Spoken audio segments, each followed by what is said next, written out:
morning. Welcome back to the workshop. For those of you who might be tapping in for the first time, I'm doing a series of videos. I call them Words from the Workshop. Your Bibles are a library. That individual book, the greatest book ever written, is a compilation. 66 books, Old Testament and New. It's a love story from the one who created it all. It is a roadmap for life.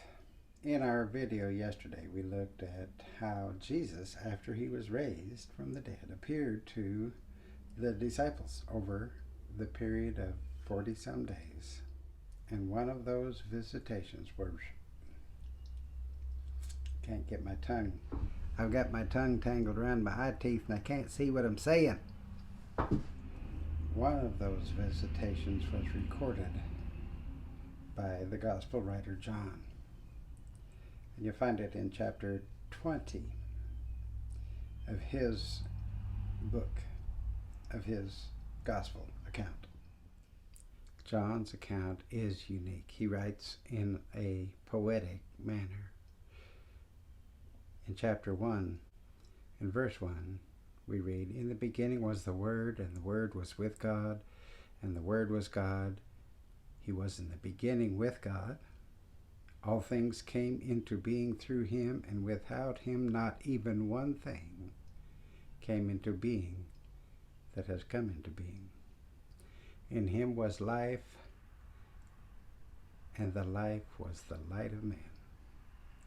And light shines in the darkness, and the darkness did not overtake it." Beautiful words.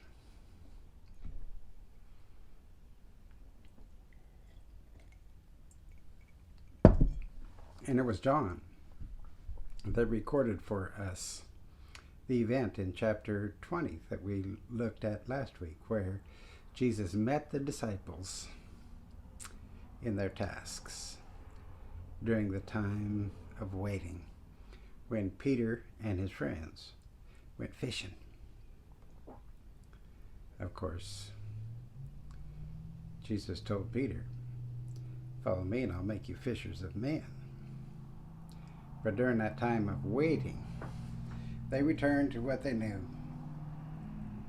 And then they were empowered. In the book of Acts, chapter 2, we see an amazing event, which we'll look at in maybe our next video. But I want you to meet these people. These were real men during a real time. And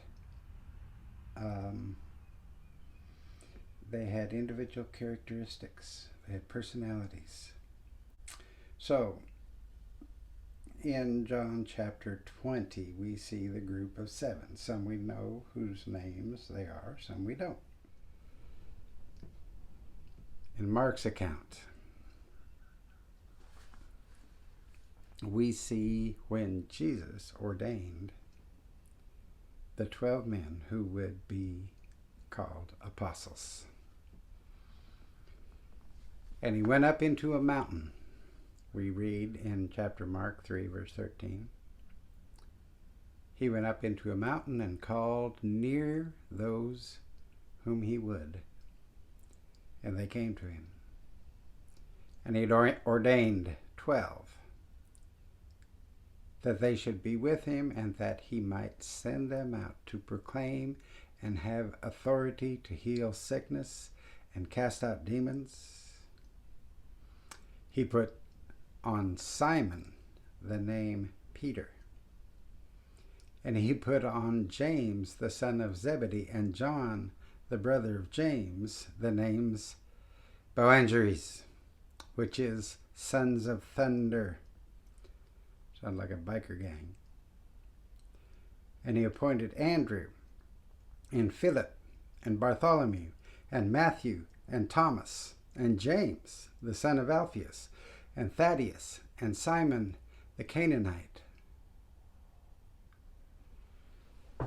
and Judas Iscariot, who also betrayed him. These are the 12 apostles, history's most famous men that you probably don't know.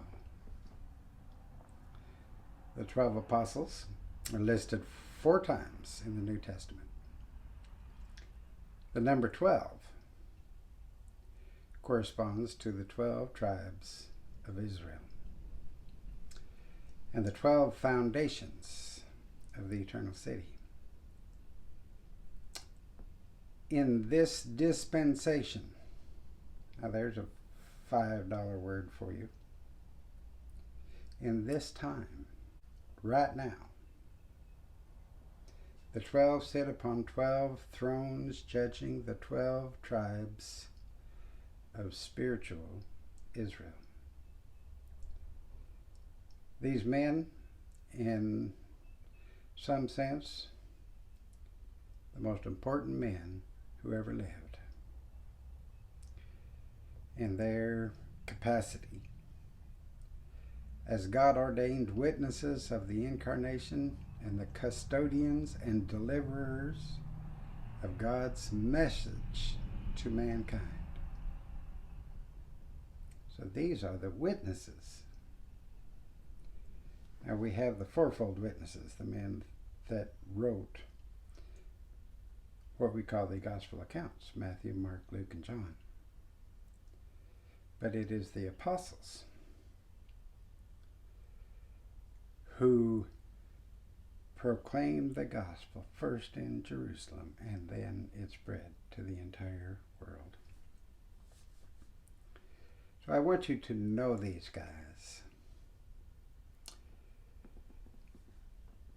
The Bible shows us some information.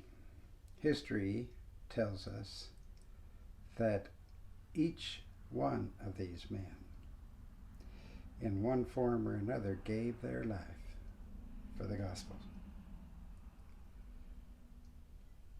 Of course, Judas was replaced by Matthias, or Matthias.